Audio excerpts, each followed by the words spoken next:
Hello again, everyone, and welcome back to Reddit Aliens. I'm John, and as always, thank you so much for being here. A good topic? Let's do it. Rural folk, what's the creepiest thing you've seen out there? Please remember to like, share, and subscribe. I was walking home from my friends one evening. The path took me downhill through a forest. It was quite late, so it was really dark, but there was just enough moonlight shining through the trees that it was possible to walk in the path without a flashlight. Just as I was in about the middle of the path, I started hearing twigs snapping and dried leaves cracking under footsteps on my immediate right. I froze and looked to see if I could see anyone. Nobody was there. Then the grumbling became audible. It sounded as if a large creature was sighing loudly to my right. It was loud. The noise was particularly loud where I was sitting. I said, frightened, "Hello," but the grumbling and cracking and snapping continued. I was filled with fear. I've never heard anything like that before. And to make things worse, there were warnings of brown bears in the nearby woods. I was trembling. I somehow pulled my phone out, turned on the flashlight, and shined it out in front of me. What I saw was nothing. But the grumbling continued, so I shone the flashlight down to the ground. That's when I saw it. Goddamn hedgehog. He was about a meter from me, burrowing for worms or God knows what. But the sounds it was making made it sound like it was a creature 100 times bigger. I wanted to punt that little fucker down into the valley. So yeah, that's the one time I almost shat my pants due to fear in the forest.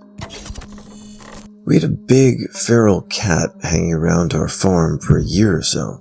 We'd see him far away, but he'd always run off.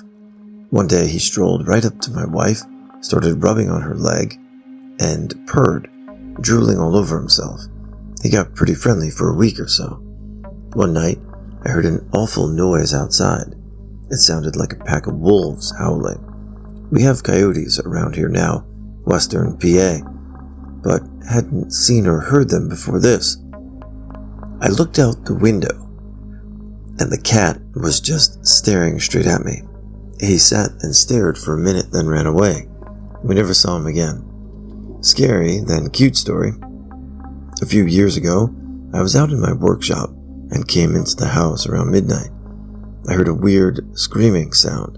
As I walked toward the house, I thought it was a bird. We have a variety of strange birds, including screech owls. Despite being only 8 inches tall, they emit a loud scream that sounds like a murderous attack. I go into the house. My wife asks, "Did you hear that noise? It sounds like an animal is in trouble or something." Okay, I get the flashlight and walk down the hill from the house, following this sound. It's getting more ragged and scary. It's pitch black, other than the feeble beam of my flashlight. It's getting louder. I get through the trees, into the clearing that connects our fields, and the noise is coming out of the ground. I shine my dying flashlight down, and there's a sinkhole next to our disconnected septic tank where storm runoff has eroded the soil. The hole is 4 feet deep. This is the tiniest newborn white-tailed deer fawn I've ever seen. She couldn't be more than a few hours old, and is the size of a beagle. She has mud all over her body and is loudly bleeding. I reached in and scooped her out with one hand. Her eyes are packed with mud. She struggles weakly, then gives up. I carried her back to the house, and carefully washed the mud off, gently rinsing her face until she could see again. I wrapped her in a towel and put her in a box on the porch so she can warm up and dry off. Around 4 a.m., I carried the box back down to the hole, sat it down, then put a huge rock over the hole.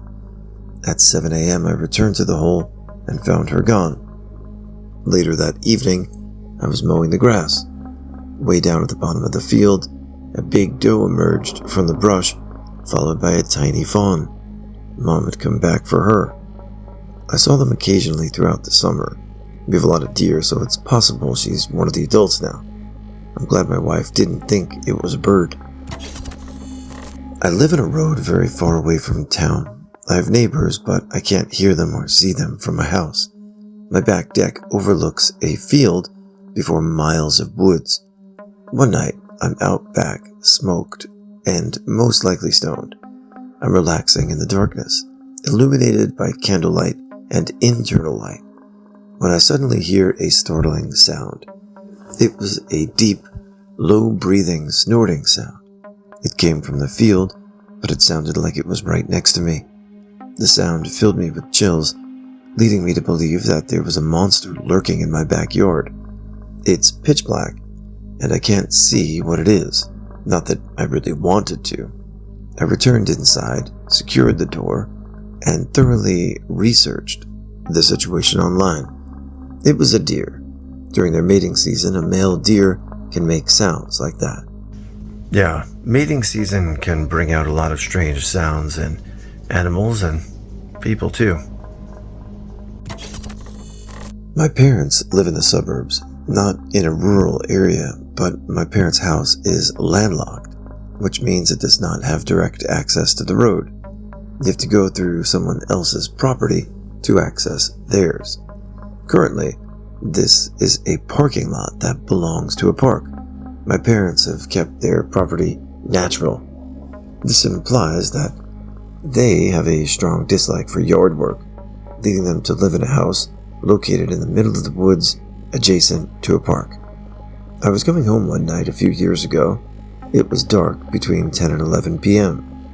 I come around the corner, come up the driveway, and immediately slam on the brakes. Right next to the driveway, a tall object emerged from the darkness and began to move. It was taller than my car and super skinny.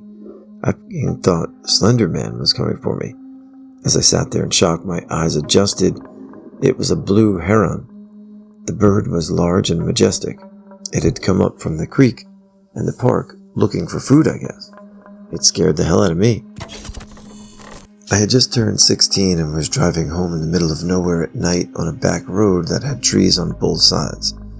At one part in the road, the tree line on the left side briefly clears.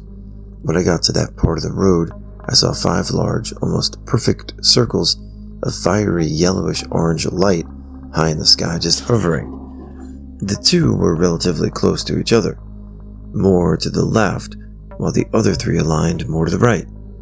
There was no movement, no sound, nothing. Again, there were large glowing circles. They looked nothing like the dot of light you'd see from an aircraft or anything. After driving for about 15 seconds, the dense tree line once again blocked my view of the sky.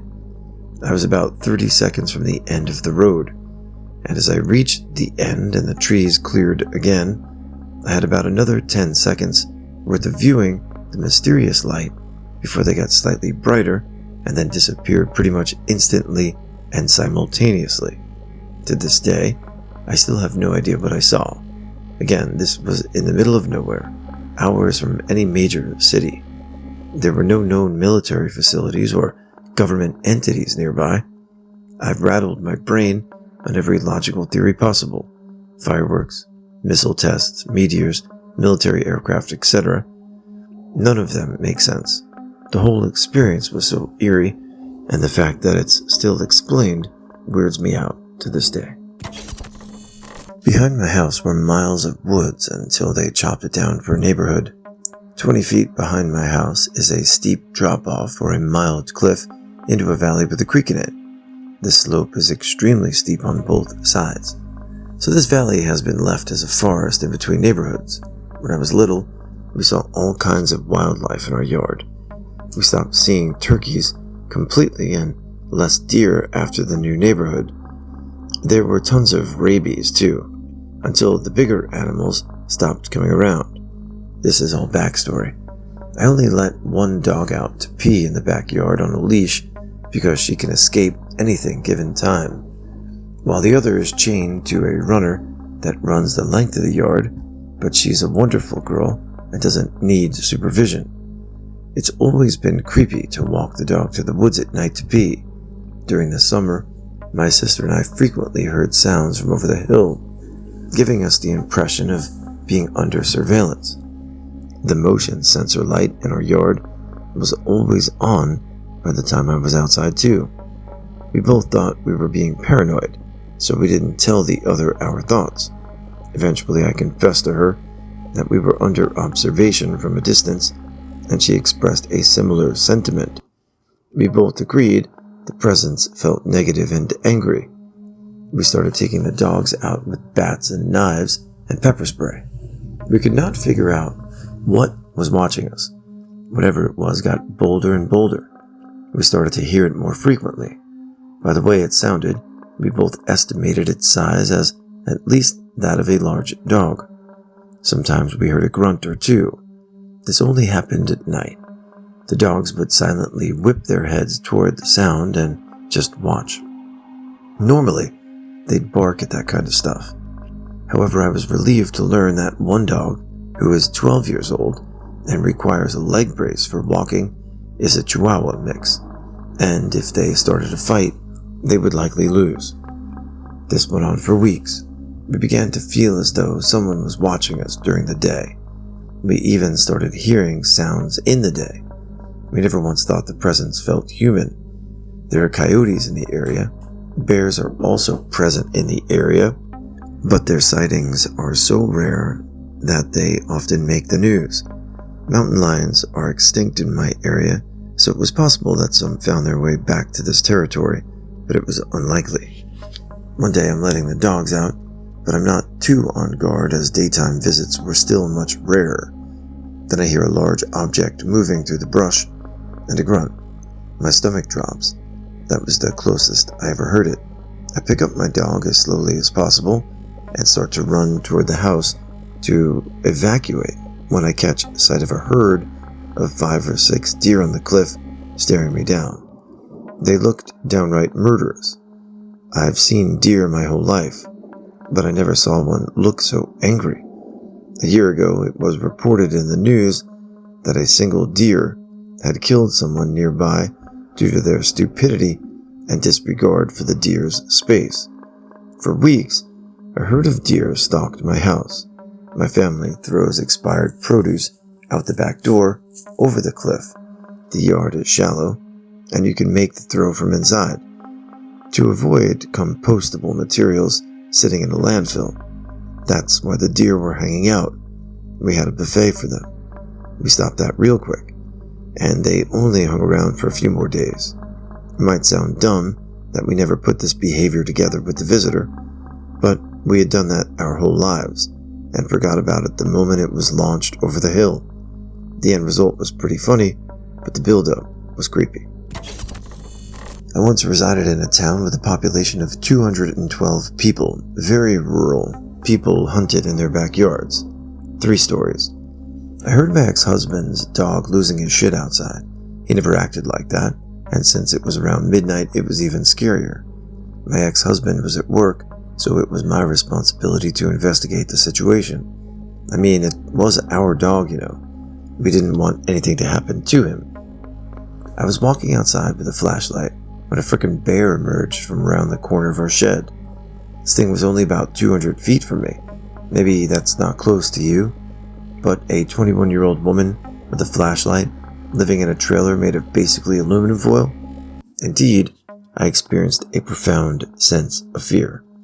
My second Christmas living in that trailer, I got a phone call one night from the local prison that there had been an escape, and it was thought the prisoner was heading into our area. Be alert, don't answer your door, don't go outside, and call the cops about anything suspicious, yada yada yada. At first I thought it was a prank call, but I talked to some neighbors, and they had all received the same call. I conducted a thorough investigation and confirmed that the call was indeed genuine. I didn't sleep that night. My ex-husband's car didn't start, so I had to take him to work that night. He worked at a 24/7 grocery store, so I did some grocery shopping while I was there. When I got home, I went to the front door to take the groceries in with me, closed the door, locked it, and started putting groceries away when I heard a scratching noise in the living room. Upon inspection, I discovered that the same dog I had previously prevented from entering was present. I thought maybe our crappy trailer had a hole in the wall for a second, so I'm staring at the dog for a few seconds, trying to think of what to do, when I hear the back door, always locked, slam. Truly freaked out now, I grab a kitchen knife and go to check it out. The door was wide open, wind slamming it into the outside wall. I closed it and called my ex, who said I was fine, probably just a loose lock, etc. Basically brushed it off, hence one of the many reasons he's my ex. When we looked at it the next morning, someone had nearly broken the doorknob off on the outside. Yep, someone had tried to break in and possibly had already been there when I got home. It was a terrifying experience for me. Rural Ohio. Went to visit a buddy, D, who moved in a couple hours away to another shithole town. I was accompanied by another friend, B. D takes B and me to meet a new friend of his. We'll get to this designation in a minute. Dude opens the door, greets us, and seems normal for like 5 seconds. He was shirtless, but that's pretty common out here. Then the dude turns around as he waves us in. He has a massive swastika tattoo across his entire back, which is colored in with Confederate flag colors and patterns. It was at this moment that B and I locked eyes, and we knew what each other was thinking. Our lives might be in danger. So we follow this Nazi, there it is, through the house. Don't want to be rude. The supposed white carpet turned out to be more of a brown color with a subtle red tint. The place was a bit of a mess. We walked past his bathroom, where his 14-year-old younger sister, we were all 19, was taking shit with the door open and attempted to greet us mid-crap. At this point, B and I were massively uncomfortable and a little creeped out by everything and everyone beneath this roof. When we finally arrived at this dude's room, B and I exchanged glances, both of us sweating profusely and our eyes filled with fear. Fucking guns, man, everywhere. Had to have been at least 30 guns all over his room, stored improperly. Noticed a couple with safeties off. His walls were adorned with pornographic posters and, of course, some Nazi memorabilia. B called my cell from his pocket too, which I answered, pretending it was my sister, and I acted as if a family emergency was happening. I pretended to be distressed, said I was sorry, but we needed to get back to town. We agreed to never ever visit D ever again. I don't know if this constitutes as creepy or horrifying, but to me it started off creepy and got horrifying later on.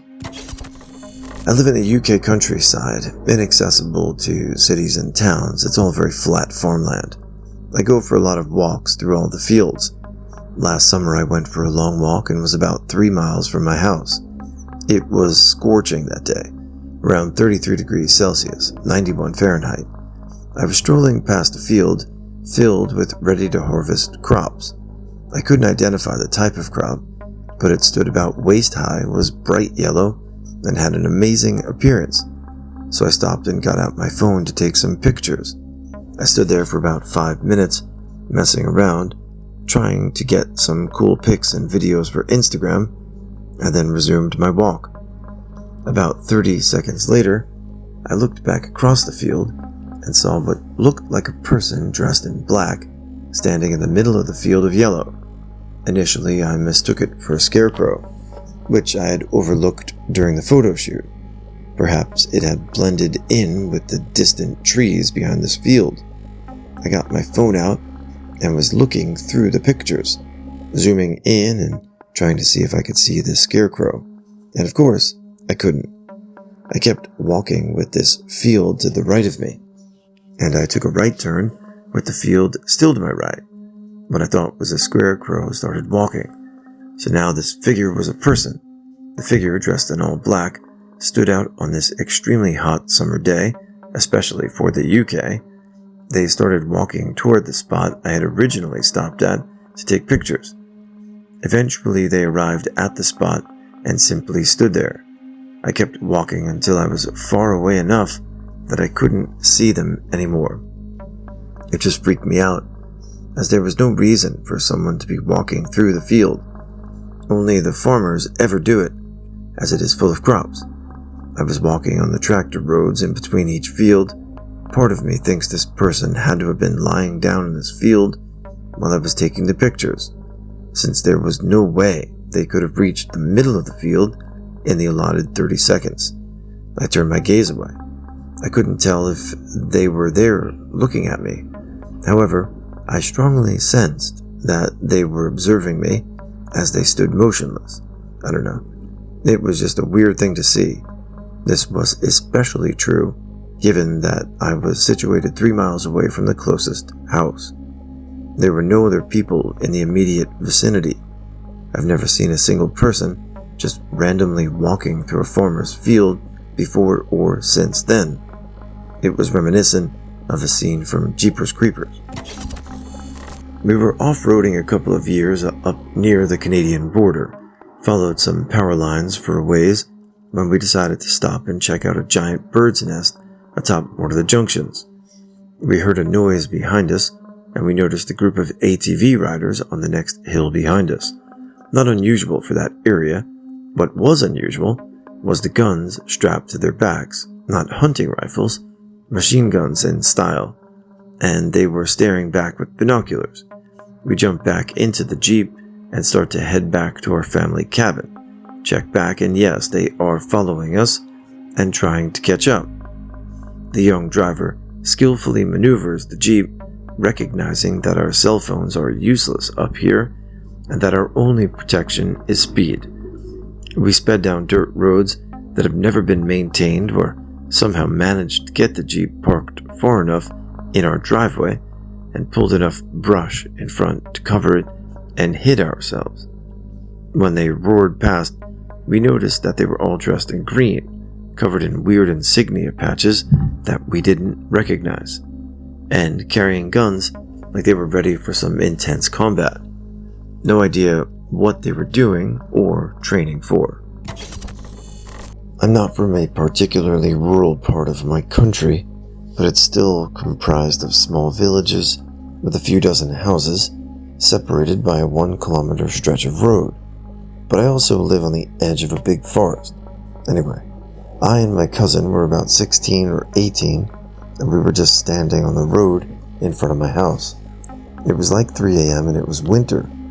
We were just going home from God knows where, and my house was first up, so we usually chatted for a while before I went in. Importantly, we maintained complete sobriety at all times. Suddenly there's this weird sound in the distance, which was even weirder since snow usually deadens all sounds. It was like this high-pitched, regular beating thing. It resembled a seagull's cry, yet it regularly was unnatural, akin to a squeaky car or drill bit, and it started coming closer and closer, but not directly at us. It was getting louder and louder, to the point of being almost uncomfortably loud. It sounded like it flew above my house, about 50 meters away from us, and then it started moving away until it just faded out. We couldn't see anything, because although there are streetlights there, they are designated and designed to reduce light pollution, making everything behind them appear as a black wall. Now, we were pretty freaked out, and I told him we could crash at my place since he had a 20-minute walk ahead of him. He didn't want to, but we still stood there and just nervously talked about what it could have been. It could have been a bird, but it's not a bird I've ever heard, and it was during a pitch-black night during the winter. It couldn't have been a seagull, since we don't live anywhere near water, so even river gulls don't exist here. And it couldn't have been a hawk, since I know what they sound like, since they nest right above my house. As we were standing there, all weirded out, a car rolls up and a guy comes out. The car belongs to a civilian group, and the individual inside appears to be in his mid-40s. Pulls out a badge. Apparently he's a detective, at the local police station, wants to see our ID cards, and writes our info down in his notepad, which I noticed had several people on there, but I couldn't make out anything fast enough. He acts shady, asking what we're doing there, and if we saw anything strange, and we say no, because we're kids, and won't tell the policeman we heard an alien robot bird. So he leaves after a while, in the direction of the alien robot bird sound, and after another half an hour, my cousin was brave enough to go home, and that was it. It's been over a decade since then, but a few months ago, we were talking with friends, and we started reminiscing about that night. It turns out we weren't the only ones to hear it. A few friends that live in the general direction it moved also claimed to have heard it, and one said he also got his information taken by the police. Apparently, it wasn't a singular incident, continuing for a period of time that year before ceasing altogether. So we still have absolutely no idea what it was, but the whole situation seems really weird. I like to believe it was an alien robot bird, though. My grandparents live in a very rural part of Romania. In such a remote area, we didn't have access to flushing toilets until approximately 2007. English isn't my first language. My parents were born and raised there. I apologize for any errors that may have occurred. My family isn't very superstitious. We rely on more common sense more than anything. When I would visit my friends in the village, they would advise me to avoid returning home too late. There are a lot of dangerous dogs around. I pride myself on not being afraid of normal or day-to-day things, e.g. a dog, so I would kind of just wave those warnings off. Summer of 2017.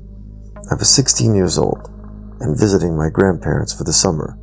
It was a scorching day, and everyone stayed out late in the village park than usual, maybe till 2 a.m. The way back home is either to use the main road and go down my pathway, or to cut across the school's grounds and shave 2 minutes off my walk home. I was able to reach my destination in just 7 minutes, as opposed to the previously estimated 9. I used the shortcut. Occasionally, people store lumber piles on the school grounds during the summer. Obviously, there's no one there to use the school. Why not make the most of it? That summer, the neighbors who faced the school were engaged in construction or repairs. I think they're barb. So, there were several large piles of wood, creating a weird zigzag enclosure thing. Sorry, I can't explain it any better. Anyways, in the daytime, it's no problem finding your way out. However, in a Romanian village, where not all streetlights are functional, and the area is not illuminated by tall buildings, it can be akin to being a mouse in a maze, with the added challenge of blindness. I was midway, trying to decide whether to hop the school fence, if I could find it, or cut through the piles to get on the green to go home. I don't know how else to describe it, but suddenly everything got very, very still. There wasn't a breeze. Usually there are crickets, frogs, dogs barking, etc. Everything went quiet. My hair began to prickle. It just felt wrong. There was a huge urge to turn around. I did. On the path I took across the school grounds, I encountered the largest hound I'd ever seen. It was the size of a small pony. It looked unnatural. It was a light color with a darker snout and paws. I didn't even hear it coming. I should have. All of our village dogs are incredibly intelligent. They bark at anything, but this thing just didn't. I began to sweat profusely, and I experienced that familiar sensation of fear in my stomach. It wasn't moving. It was just staring straight at me. What did I do? I turned around, clenched my butt cheeks, and walked home. Granted, it was an extremely uncomfortable walk home, but I did it, and I survived. I asked my grandmother about it the next day, She got a very worried look and said she had no idea. Our shepherds don't use huge dogs anymore, and they're usually chained to the ground. I don't take that pathway home anymore. I hail from small town Appalachia, where my grandfather resides in the remote countryside. I was home from college once in mid-autumn and went down to visit him. I ended up staying for a while, and by the time I was ready to leave and return to Mom's house, it was already dark.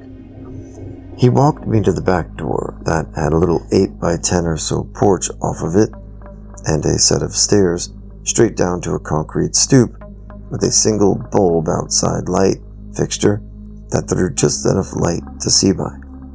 The driveway was probably 15 yards away, and since I had parked behind his car, it was maybe a total of 20 yards to my Jeep, 15 more beyond that to the woods.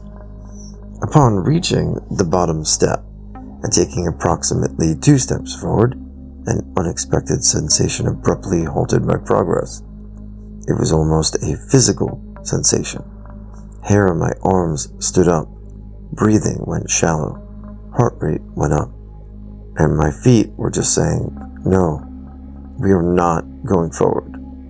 Being a born and raised hillbilly, the first thing I did was draw my concealed handgun and point it at the driveway woods beyond as I slid back toward the porch. I looked behind me, and Grandpa had stepped out on the porch with his by-the-door shotgun pointed in the same general direction.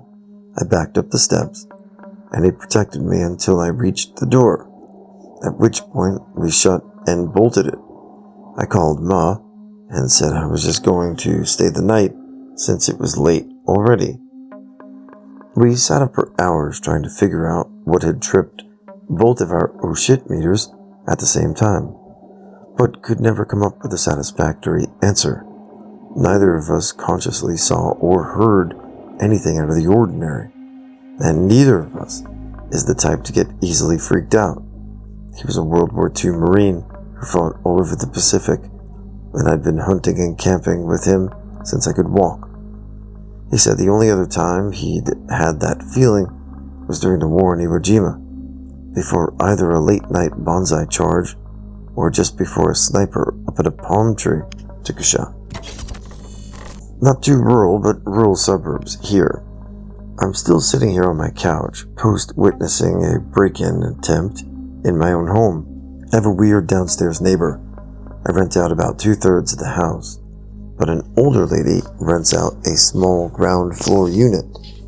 She seemed perfectly charming at first, just old, a bit kooky, and bored. Then we receive the news that she's been watching us, listening to us closely, and reporting everything back to the old tenant, who's an extremely toxic, shitty person. Why? I suppose it's for a purpose. We had multiple problems with her since moving in less than a month ago. Violent fighting with her ex to the point we had to call the police to go check on her, reporting everything we do to the previous tenant, ringing and banging on my door relentlessly when the mail comes so I can come get mine. Like, yeah, I know, the mail's there. Calling and texting multiple times a day to ask to borrow money for cigarettes. Smoking inside to the point I've had to use inhalers and allergy meds. A lot of shit. Yes, it's been reported to the landlord. They're looking for a reason to throw her out, but she's causing too much shit. Last night, she texted asking to borrow money for smokes. I didn't even reply, since she's bugged me before, and the answer is still no. Then she called and hung up like 3 to 5 times. Still no. This morning, around 8 a.m., there was banging, doorbell ringing, and some more banging from her. Then swearing up and down about how that lazy "see you next Tuesday" sleeps all day. This will for sure show her. 30 seconds later, heavy running steps up the stairs to my back door. I come out to see what it is. She's got a full toolbox next to her on my patio, trying to use whatever to break my screen. And then the patio door looks so she can come in and steal whatever. Well, I caught her in the act. She at first was all like, "I didn't hear you this morning. I thought you were sick and needed help." I told her I know that lie. Why doesn't she tell me what's really happening? She proceeds to call me every name in the world, telling me how I'm a beyond spoiled 19-year-old who doesn't know what it's like to work for money. For your information, I'm 30 years old and currently work from home. I've been on my own since I was 16. I don't understand not working for a living. I've always had to. Anyway, a few hours go by. It's around noon. I'm sitting on my couch reading a book. Abruptly, the sound of heavy footsteps echoed up my patio stairs once more. She's again standing there with a bucket of tools, trying to break in. I told her to leave now, or I'm calling the police. More yelling, more name-calling. I'm going to tell your husband everything, just watch. So clearly, I told my husband everything. He listened and asked only one question. Why haven't I called the police and the landlord yet? She's either very mentally ill or on whatever substance that got her so intoxicated that she thinks she can break in and not even get yelled at for it. I have to stay alone in this house for the next 4 days while my husband and brother are away. I'm seriously scared. I put a plank into my sliding door so you literally cannot slide it open. Same with my windows. But if she is this crazy, I don't know what her next move will be.